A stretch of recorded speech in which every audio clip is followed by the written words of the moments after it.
Hello everyone, I'm Kennedy. And I'm Vasilis. We run Changemaker Z, a student-run initiative that aims to empower, educate, and connect Gen Zers interested in entrepreneurship. We interview teenagers with impactful projects and create resources to help you change the world. If they can do it, so can you. On this podcast, we discuss the logistics of creating different types of projects with Gen Zers who have already done it. We will leave our social media and website information in the description.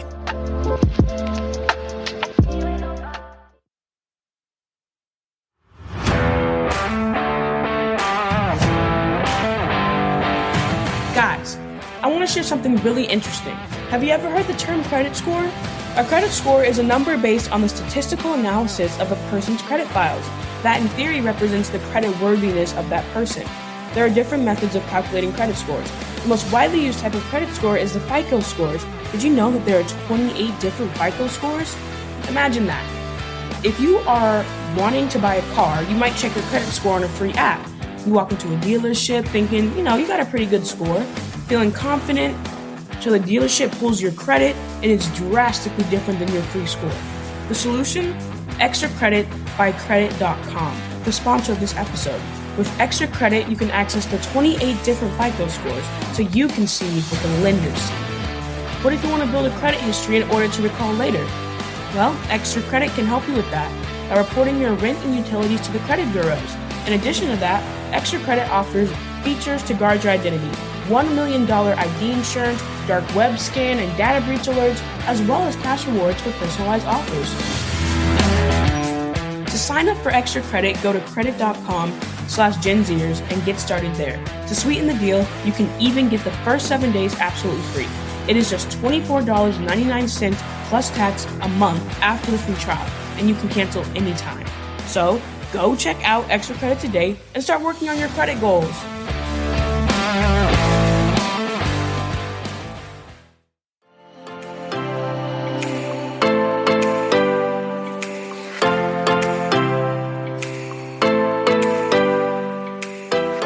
Hello everyone, welcome to another episode of the Gen Zers Rise podcast. I'm Vasilis and with me is Kennedy. Hi. With us in the studio is Aanand Mehta, the founder of a non-profit organization called the Magical Motors, which creates assistive technologies for children with developmental disabilities such as cerebral palsy. This episode is all about independent mobility in kids with developmental disorders. Welcome to the show, so nice to meet you. Hi, thank you so much for having me. We're so excited to have you here. So, in order to start the conversation, we would like to learn what inspired you to create Magical Motors. Yeah, so this is a two-part effort between me and my cousin Rohan, who lives in Omaha, Nebraska. So I'll tell you my end of my story. So in 2019, I began volunteering at a music therapy facility in Arizona because I wanted to combine my interests in music and volunteering. And I really enjoyed volunteering over there, and I still go there to this day. And what I really learned from that is that I love to help out kids with developmental disorders. So I thought to create a change in that community and start an initiative of my own with the help of my cousin, who was also pursuing this project before me for his Boy Scout, Eagle Scout project. So we thought to come together to make this initiative possible. That's amazing. I was actually going to ask you kind of about your background in music because I noticed you play cello. I played violin. Oh, that's so cool. Yeah, I played violin in high school. You were like in a national symphony or something? Yeah. So I played for the Phoenix Youth Symphony. Yes, I personally played in my high school in the very back row, but kind of the same. But how did you come up with the idea to rewire cars so that they're controlled by a push button? So I actually found this approach. So my cousin told me about it, Rohan, because he was pursuing it on his own for his Eagle Scout project, and he worked together with Assistology, which is a local Omaha-based nonprofit, and the University of Nebraska Medical Center, their Monroe Meyer Institute, which has helped us a lot. He started working with them, and the actual overall initiative is called Go Baby Go, and we just wanted to take it a step further and level it up by also introducing our curriculum in high schools and STEM organizations across the country. Right. So each high schools can start their own chapters as well. That's something we can talk about later too. I'm imagining that there are different skills that you need to start designing this process. And my question is, how did you learn the skills needed to do that? Yeah, so I actually learned this process in June of 2021. So I took the help of Megan Walls of Assistology, who had previously helped Rohan with his Eagle Scout event. I was actually in Omaha for a medical research camp, and I came across Megan as a way to kind of explore what my cousin was doing.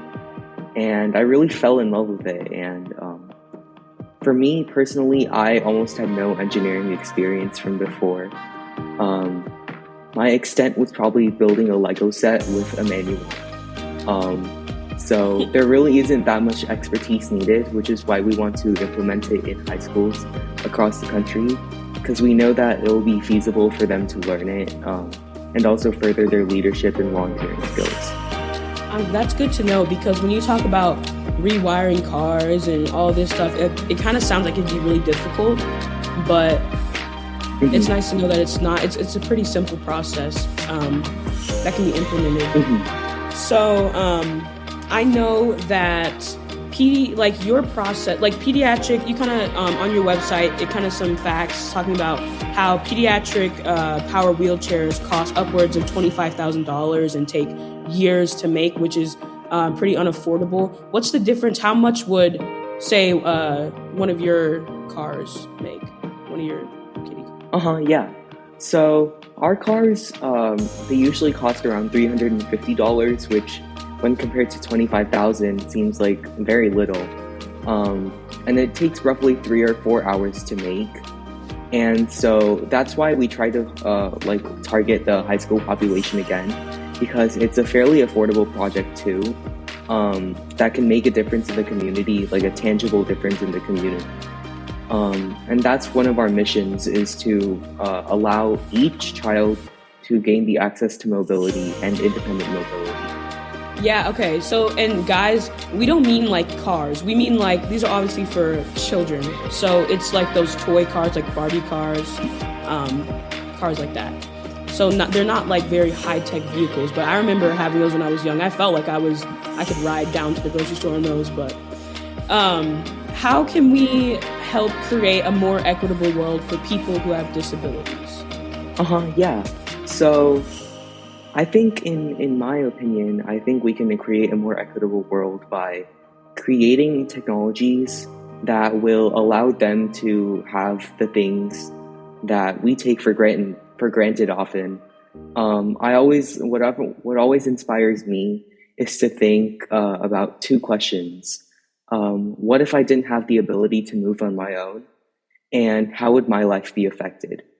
And those two questions often guide me throughout my entire journey whenever I'm feeling stuck, or maybe I have less of a drive to do something at the time. And that really drives me to make an impact in the community.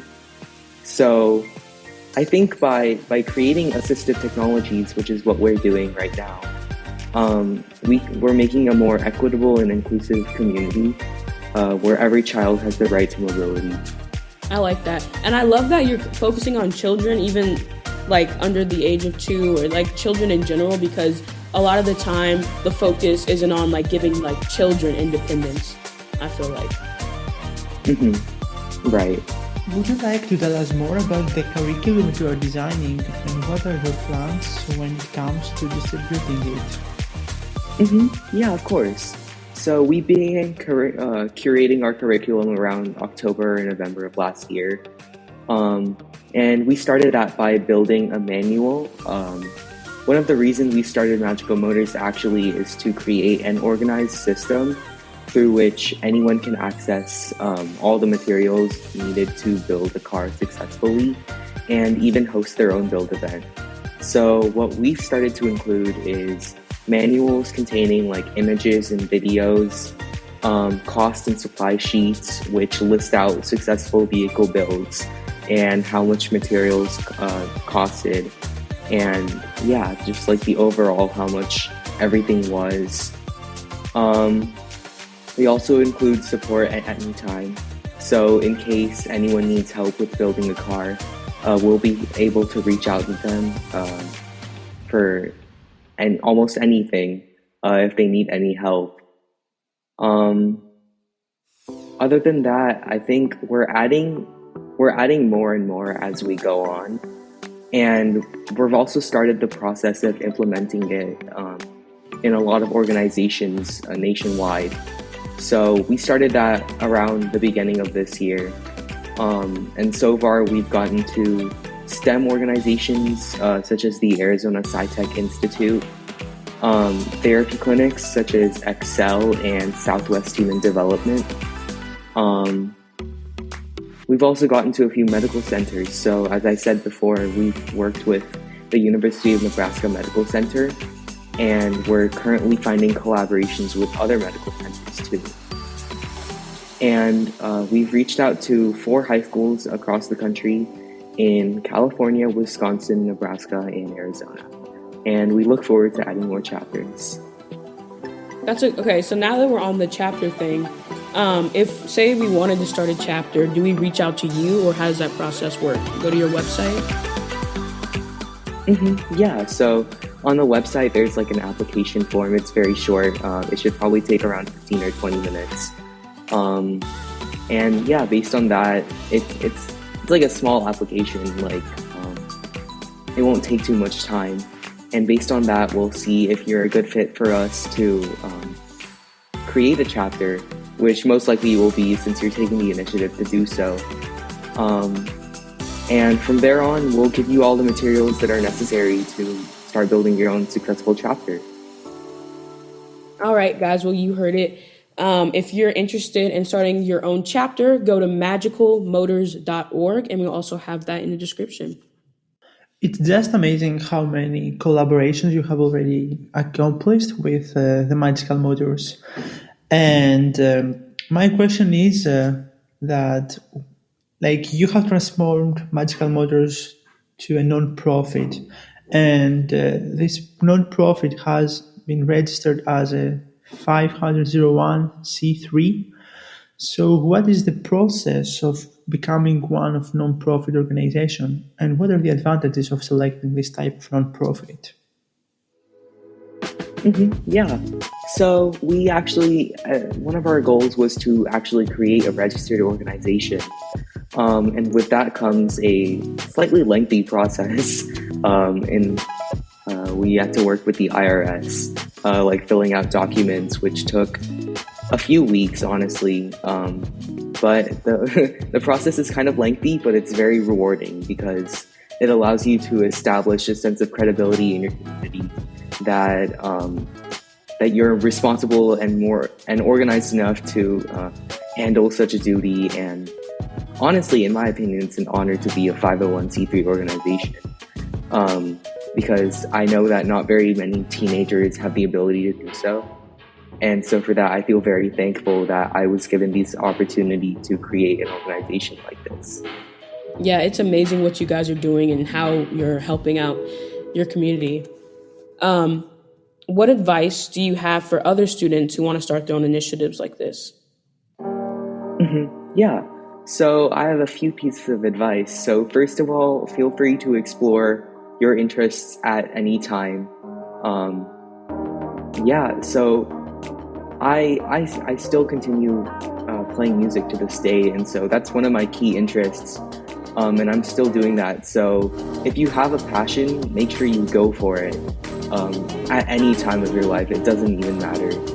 And if you want to start a nonprofit organization, one piece of advice that I have is to probably start out small, and make sure you establish connections as soon as possible. And make sure you keep doing that as you go on, because you never know when those connections will become super, super valuable at any time. And make sure you stay organized too. I've learned that with maintaining a nonprofit, there are like 5 million things to handle.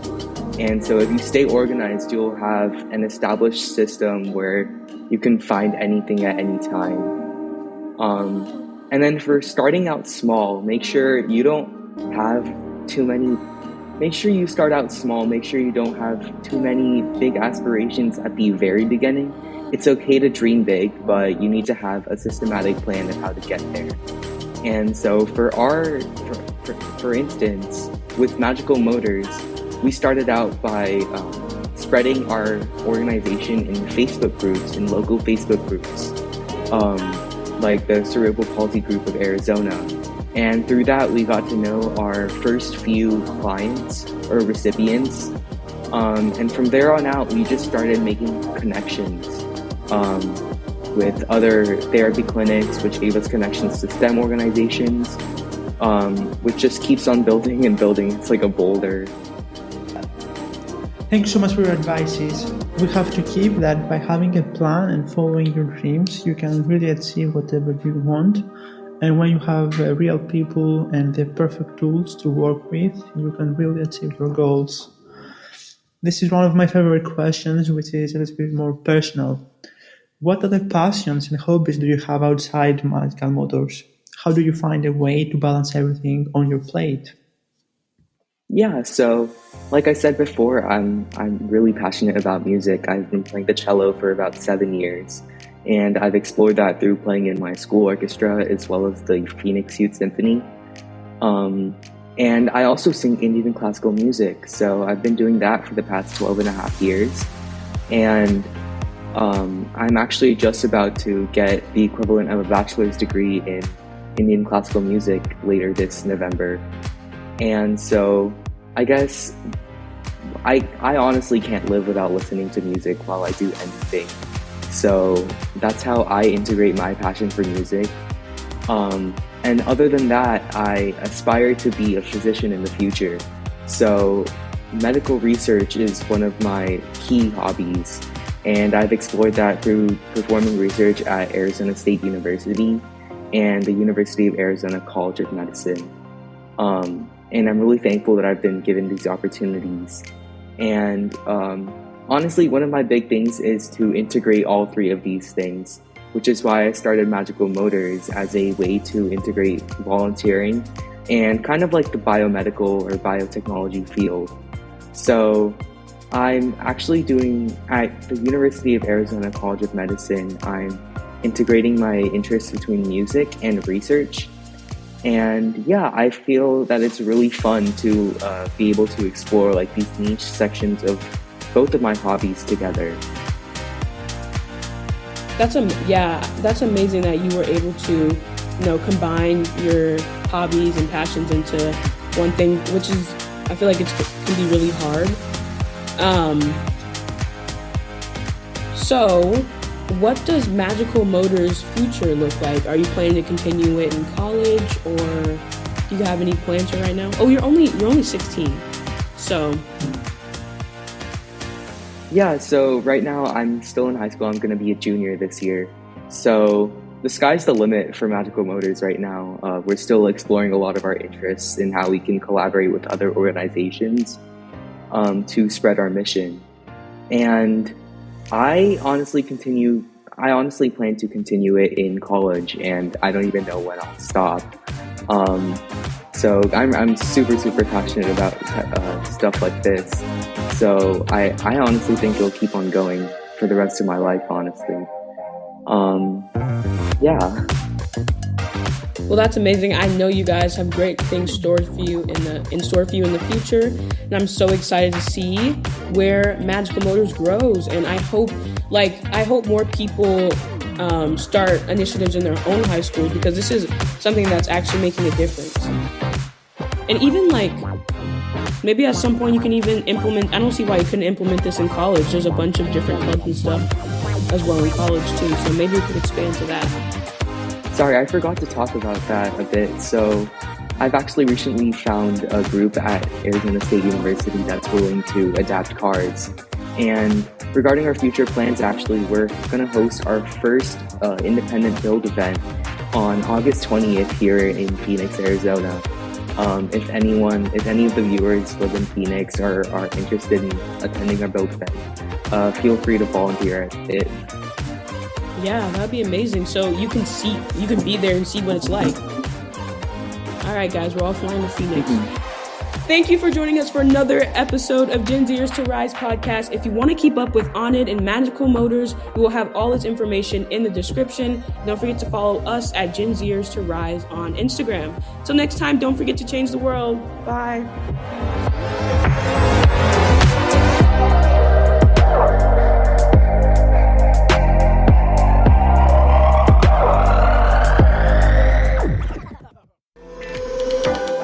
Thank you guys for listening. We hope you enjoyed our conversation. We had such a great time. Make sure to leave us a review. If you want more Changemakers content, you can follow us on Instagram at Gen Zers to Rise and on Facebook at ChangemakersZ.